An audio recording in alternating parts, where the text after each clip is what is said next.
ముందుగా నిన్నటి కరెంట్ అఫైర్స్‌లోని చివరి ప్రశ్నకు సమాధానం చూద్దాం. 2025 ప్రపంచ ఆహార దినోత్సవం యొక్క థీమ్ ఏమిటి? ఆన్సర్ వచ్చేసి sustainable food systems for a healthy planet. October నెలలో ముఖ్యమైన రోజులు, వాటి ప్రాముఖ్యత ఏంటో చూద్దాం. అక్టోబర్ 1న అంతర్జాతీయ వృద్ధుల దినోత్సవంను జరుపుకుంటారు. అక్టోబర్ 2న గాంధీ జయంతి, అలాగే లాల్ బహదూర్ శాస్త్రి జయంతిని జరుపుకుంటారు. ఇక అక్టోబర్ 4న ప్రపంచ జంతు సంక్షేమ దినోత్సవంను జరుపుకుంటారు. అక్టోబర్ 6న ప్రపంచ నివాస దినోత్సవంను జరుపుకుంటారు. ఇక అక్టోబర్ 7న ప్రపంచ పత్తి దినోత్సవము మరియు వాల్మీకి జయంతిని జరుపుకుంటారు. అక్టోబర్ 8న భారత వైమానిక దళ దినోత్సవంను జరుపుకుంటారు. ఇక అక్టోబర్ 10న జాతీయ తపాలా దినోత్సవం మరియు ప్రపంచ మానసిక ఆరోగ్య దినోత్సవంను జరుపుకుంటారు. అక్టోబర్ 13న అంతర్జాతీయ విపత్తు ప్రమాద తగ్గింపు దినోత్సవంను జరుపుకుంటారు. అక్టోబర్ 14న ప్రపంచ ప్రమాణాల దినోత్సవంను జరుపుకుంటారు. ఇక అక్టోబర్ 15న ప్రపంచ విద్యార్థుల దినోత్సవం మరియు గర్భధారణ మరియు శిశు నష్ట జ్ఞాపక దినోత్సవంను జరుపుకుంటారు. ఇక అక్టోబర్ 16న ప్రపంచ ఆహార దినోత్సవం మరియు ప్రపంచ వెన్నెముక దినోత్సవంను జరుపుకుంటారు. ఇక అక్టోబర్ 17న అంతర్జాతీయ పేదరిక నిర్మూలన దినోత్సవంను జరుపుకుంటారు. అక్టోబర్ 20న ప్రపంచ గణాంకాల దినోత్సవం, అక్టోబర్ 21 పోలీస్ సంస్కరణ దినోత్సవంను జరుపుకుంటారు. ఇక అక్టోబర్ 22 గోవర్ధన పూజ, అక్టోబర్ 23 మోల్ డే, అక్టోబర్ 24 ఐక్యరాజ్య సమితి దినోత్సవం, అలాగే ప్రపంచ అభివృద్ధి సమాచార దినోత్సవంను జరుపుకుంటారు. ఇక అక్టోబర్ 28న అంతర్జాతీయ యానిమేషన్ దినోత్సవం, అక్టోబర్ 30న ప్రపంచ పొదుపు దినోత్సవంను జరుపుకుంటారు. ఇక అక్టోబర్ 31న జాతీయ ఐక్యతా దినోత్సవం, అలాగే హాలోవీన్ డేగా జరుపుకుంటారు. కోర్టు కేసులు, లిమ్స్ డాష్బోర్డ్ ప్రారంభం. ప్రభుత్వ వాద్యాలలో పారదర్శకతను పెంచడానికి లిమ్స్ లైవ్ కేసుల డాష్బోర్డ్ను ప్రారంభించారు. లిమ్స్ అనగా legal information management and briefing system అని అర్థం.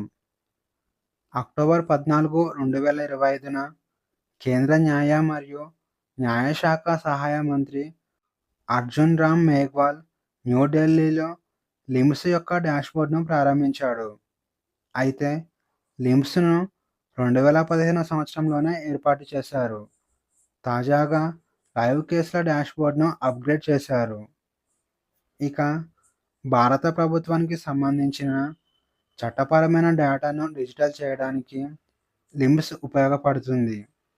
అలాగే సుప్రీంకోర్టు, హైకోర్టులు మరియు సబార్డినేట్ కోర్టులలో రాబోయే కేసుల రియల్ టైమ్ డేటా విజువలైజేషన్ అందిస్తుంది. ఇక తర్వాతి 7 రోజులలో విచారణకు షెడ్యూల్ చేయబడిన అన్ని కేసుల వివరాలు ఈ డాష్బోర్డ్లో ఉంటాయి.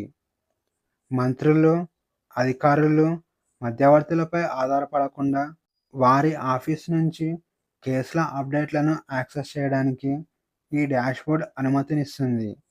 దీని వలన పెండింగ్ కేసుల సమస్య వేగవంతంగా పూర్తి అవుతుందని భావిస్తున్నారు. తెలుగు రాష్ట్రంలో Google artificial intelligence data centre digital మౌలిక సదుపాయాలకు పెద్ద ప్రోత్సాహకంగా ప్రపంచ స్థాయి ఆర్టిఫిషియల్ ఇంటెలిజెన్స్ డేటా సెంటర్ను ఇండియాలో ఏర్పాటు చేయనున్నట్లు గూగుల్ ప్రకటించింది. ఈ డేటా సెంటర్ను ఆంధ్రప్రదేశ్లోని విశాఖపట్నంలో ఏర్పాటు చేయనున్నారు. రాబోయే 5 సంవత్సరాలలో ఈ డేటా సెంటర్కు 15 బిలియన్ల పెట్టుబడి పెట్టాలని గూగుల్ ప్రణాళికలు చేస్తుంది. గూగుల్ ఇండియాలో పెట్టిన అతిపెద్ద పెట్టుబడి ఇదే కావడం విశేషం. అయితే ప్రారంభంలో ఈ డాటా సెంటర్ యొక్క సామర్థ్యం 1 గిగావాట్లు ఉంటుందని అంచనా వేస్తున్నారు.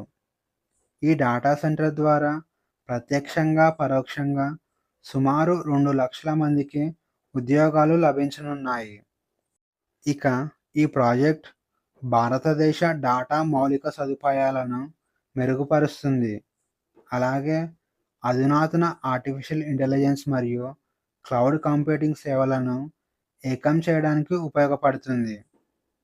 ఇక డిజిటల్ ఇండియా మరియు ఏఐ మిషన్ భారత్ వంటి కార్యక్రమాల ద్వారా ఇండియాను గ్లోబల్ డిజిటల్ ఇన్నోవేషన్ లీడర్‌గా ఎదగాలనే లక్ష్యంకు ఈ డాటా సెంటర్ ఎంతగానో ఉపయోగపడుతుంది. అక్టోబర్ 2025 నాటికి దేశంలో గాలి నాణ్యత తక్కువ ఉన్న మొదటి 10 నగరాల వివరాలు ఇప్పుడు చూద్దాం. గాలి ఎంత శుభ్రంగా ఉందో లేదో అనేది ఎయిర్ క్వాలిటీ ఇండెక్స్ కొలుస్తుంది.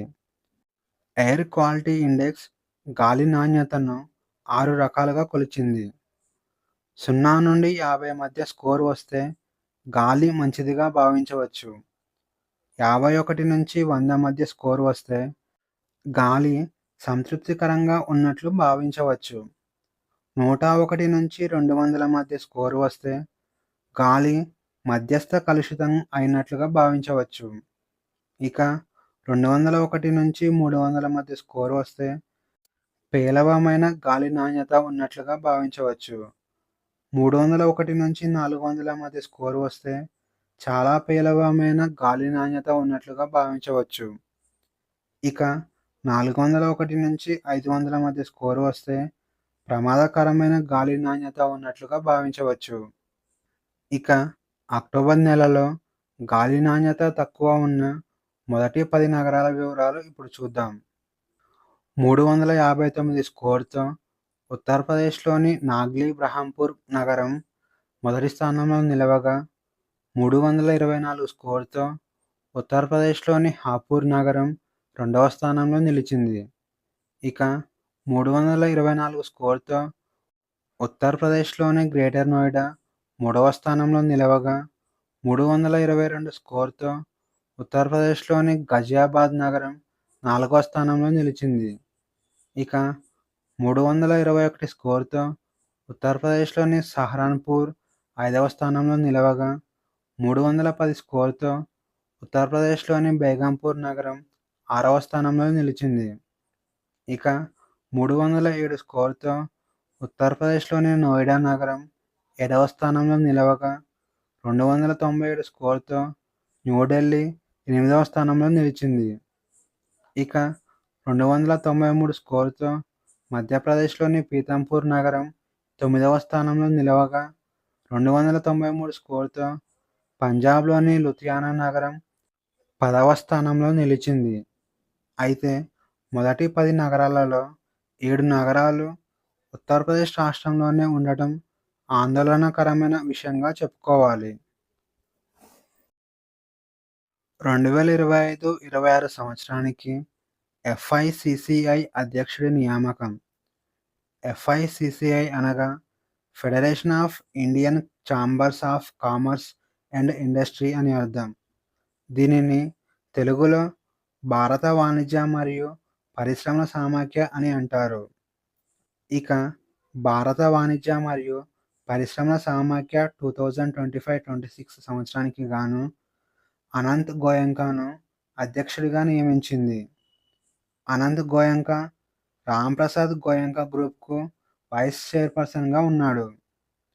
అయితే భారత వాణిజ్య మరియు పరిశ్రమల సమాఖ్య గురించి చూస్తే దీనిని 1927 సంవత్సరంలో స్థాపించారు.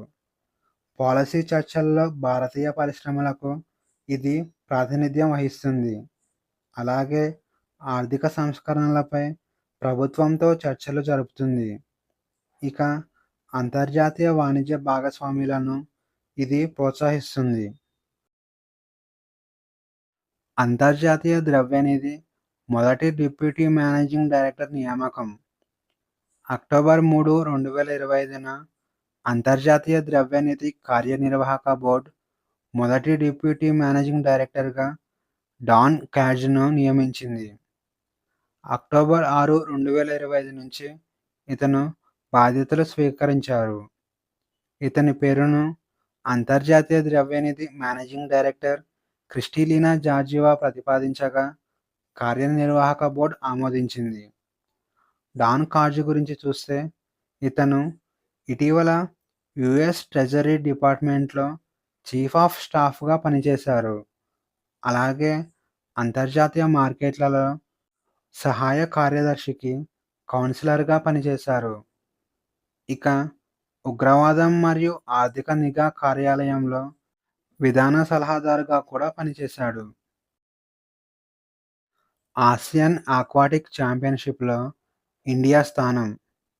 ఆసియన్ ఆక్వాటిక్ ఛాంపియన్‌షిప్ గురించి complete details October 9 current affairs వీడియోలో వివరంగా చెప్పుకున్నాము. ఎవరైనా చూడని వారు ఉంటే వీడియో లింక్ పిన్నుడు కామెంట్‌లో ఇస్తాను చూడండి. ఇక 11వ ఆసియన్ ఆక్వాటిక్ ఛాంపియన్‌షిప్ పోటీలు సెప్టెంబర్ 28 నుంచి అక్టోబర్ 11 వరకు అహ్మదాబాద్‌లో జరిగాయి. ఈ కార్యక్రమాన్ని స్విమ్మింగ్ ఫెడరేషన్ ఆఫ్ ఇండియా మరియు గుజరాత్ ప్రభుత్వం సంయుక్తంగా నిర్వహించాయి. మొత్తం 4 విభాగాల్లో 65 పతకాల ఈవెంట్లు జరిగాయి. ఇక ఈ ఛాంపియన్‌షిప్‌లో మొదటి 5 స్థానాలలో ఉన్న దేశాలొచ్చేసి 54 పతకాలతో చైనా మొదటి స్థానంలో నిలిచింది. అందులో 40 స్వర్ణ పతకాలు, 10 రజత పతకాలు, 4 కాంస్య పతకాలు ఉన్నాయి. ఇక 23 పతకాలతో కజకిస్తాన్ రెండవ స్థానంలో నిలిచింది. అందులో 8 స్వర్ణ పతకాలు, 7 రజత పతకాలు, 8 కాంస్య పతకాలు ఉన్నాయి. ఇక 21 పతకాలతో జపాన్ మూడవ స్థానంలో నిలిచింది. అందులో 5 స్వర్ణ పతకాలు, 12 రజత పతకాలు, 4 కాంస్య పతకాలు ఉన్నాయి. ఇక 14 పతకాలతో హాంకాంగ్ నాలుగో స్థానంలో నిలిచింది. అందులో 3 స్వర్ణ పతకాలు, 4 రజత పతకాలు, 7 కాంస్య పతకాలు ఉన్నాయి. ఇక 15 పతకాలతో వియత్నాం ఐదవ స్థానంలో నిలిచింది. అందులో 2 స్వర్ణ పతకాలు, 7 రజత పతకాలు, 6 కాంస్య పతకాలు ఉన్నాయి. అయితే హాంకాంగ్ 14 పతకాలే గెలిచినప్పటికీ స్వర్ణ పతకాలు ఎక్కువగా గెలవడంతో హాంకాంగ్ నాలుగో స్థానంలో నిలిచింది. ఇక ఈ ఆక్వాటిక్ ఛాంపియన్‌షిప్‌లో ఇండియా 13వ స్థానంలో నిలిచింది. ఇండియా మొత్తం 13 పతకాలు గెలుచుకుంది. స్వర్ణ పతకాలు ఒకటి కూడా గెలవలేదు. 4 రజత పతకాలు, 9 కాంస్య పతకాలు గెలుచుకుంది. ఇక ఈరోజు క్వెషన్స్ వచ్చేసి, సైలెంట్ వ్యాలీ నేషనల్ పార్క్ ఏ రాష్ట్రంలో ఉంది? A. Tamil Nadu, B. Karnataka, C. Kerala, D. Maharashtra. Answer వచ్చేసి option C Kerala. Exercise Samudra Shakti 2025 India మరియు ఏ దేశం మధ్య నిర్వహిస్తున్నారు? A. Australia, B. Indonesia, C. China, D. Japan. Answer వచ్చేసి ఆప్షన్ బి ఇండోనేషియా. ఆకాష్ క్షిపణి వ్యవస్థను ఏ సంస్థ అభివృద్ధి చేసింది? ఏ. భారత అంతరిక్ష పరిశోధన సంస్థ, B. Hindustan Aeronautics Limited, C. Bharat Electronics Limited, D. రక్షణ పరిశోధన మరియు అభివృద్ధి సంస్థ. ఆన్సర్ వచ్చేసి ఆప్షన్ డి రక్షణ పరిశోధన మరియు అభివృద్ధి సంస్థ. First state of finance for forest 2025 నివేదికను ఏ సంస్థ విడుదల చేసింది? ఏ. ఐక్యరాజ్యసమితి పర్యావరణ కార్యక్రమం, బి. ఐక్యరాజ్యసమితి అభివృద్ధి కార్యక్రమం, సి. అంతర్జాతీయ ద్రవ్యనిధి, D. World Health Organization. Answer వచ్చేసి ఆప్షన్ ఏ ఐక్యరాజ్యసమితి పర్యావరణ కార్యక్రమం. కోలం తెగ ప్రధానంగా ఏ రాష్ట్రాల్లో కనిపిస్తుంది? ఏ అస్సాం, మణిపూర్ మరియు నాగాలాండ్, సిక్కిం. బి గుజరాత్ మరియు రాజస్థాన్. సి ఉత్తరప్రదేశ్, హర్యానా మరియు హిమాచల్ ప్రదేశ్. డి తెలంగాణ, ఛత్తీస్గఢ్ మరియు మధ్యప్రదేశ్, మహారాష్ట్ర. ఆన్సర్ వచ్చేసి ఆప్షన్ డి తెలంగాణ, ఛత్తీస్గఢ్ మరియు మధ్యప్రదేశ్, మహారాష్ట్ర. భారత రాజ్యాంగాన్ని మొదటిసారి ఏ సంవత్సరంలో సవరణ చేశారు? ఏ 1950, బి 1951, సి 1952, డి 1953. ఆన్సర్ వచ్చేసి ఆప్షన్ బి 1951. భారత రాజ్యాంగాన్ని 1951 సంవత్సరంలో మొట్టమొదటిసారిగా సవరణ చేశారు. వాక్ మరియు భావ ప్రకటన స్వేచ్ఛ దుర్వినియోగాన్ని నిరోధించడానికి ప్రాథమిక హక్కులలో అనేక సవరణలు చేశారు. భారత రాజ్యాంగంలోని ఆర్టికల్ 25 నుంచి 28 వరకు దేని గురించి వివరిస్తుంది? ఏ స్వేచ్ఛా హక్కు, బి సమానత్వ హక్కు, సి మత స్వేచ్ఛ హక్కు, డి రాజ్యాంగ పరిష్కారాలు. ఆన్సర్ వచ్చేసి ఆప్షన్ సి మత స్వేచ్ఛ. భారత రాజ్యాంగం ఇండియాలోని వ్యక్తులకే కాకుండా మత సమూహాలకు కూడా మత స్వేచ్ఛ హక్కును కల్పించింది. మత స్వేచ్ఛ గురించి రాజ్యాంగంలోని ఆర్టికల్ 25 నుంచి ఆర్టికల్ 28 వరకు తెలుపుతుంది. భారత రాజ్యాంగంలో ఎన్ని ప్రాథమిక విధులు కలవు? ఏ 5, బి 7, సి 9, డి 11. ఆన్సర్ వచ్చేసి ఆప్షన్ డి 11. రాజ్యాంగం ఏర్పాటు చేసినప్పుడు ప్రాథమిక విధులు లేవు, కానీ 1976 సంవత్సరంలో 42వ రాజ్యాంగ సవరణ మరియు 2002 సంవత్సరంలో 86వ రాజ్యాంగ సవరణ ద్వారా మొత్తం 11 ప్రాథమిక విధులను ఏర్పాటు చేశారు. అయితే ప్రాథమిక విధులను రష్యా నుంచి స్వీకరించారు. ఇండియా కంప్ట్రోలర్ మరియు ఆడిటర్ జనరల్ ఎన్ని సంవత్సరాలకు నియమితులవుతారు? ఏ 2, బి 6, సి 4, డి 5. ఆన్సర్ వచ్చేసి ఆప్షన్ బి 6. ఇండియాలో కంప్ట్రోలర్ మరియు ఆడిటర్ జనరల్ను రాష్ట్రపతి నియమిస్తారు. 6 సంవత్సరాలు లేదా 65 సంవత్సరాల వయసు వరకు కంప్ట్రోలర్ మరియు ఆడిటర్ జనరల్ తమ పదవిలో కొనసాగవచ్చు. భారత రాజ్యాంగాన్ని రూపొందించడానికి రాజ్యాంగ సభ ఎన్ని సమావేశాలు నిర్వహించింది? ఏ 11, బి 13, సి 15, డి 17. ఆన్సర్ వచ్చేసి ఆప్షన్ ఏ 11. రాజ్యాంగ సభ మొత్తం 2 సంవత్సరాల 11 నెలల 18 రోజుల కాలంలో మొత్తం 11 సమావేశాలు నిర్వహించింది. భారత రాజ్యాంగాన్ని రూపొందించడానికి దాదాపు 60 దేశాల రాజ్యాంగాలను పరిశీలించారు. క్వశ్చన్ ఆఫ్ ది డే: ప్రపంచంలో 3 రాజధానులు కలిగిన ఏకైక దేశం ఏది? ఈ ప్రశ్నకు సమాధానం తెలిస్తే కామెంట్లో తెలియజేయండి. ఈ వీడియోలోని కంటెంట్ మీకు నచ్చినట్లయితే లైక్ చేయండి, షేర్ చేయండి, అలాగే సబ్స్క్రైబ్ చేసుకోవడం మర్చిపోకండి.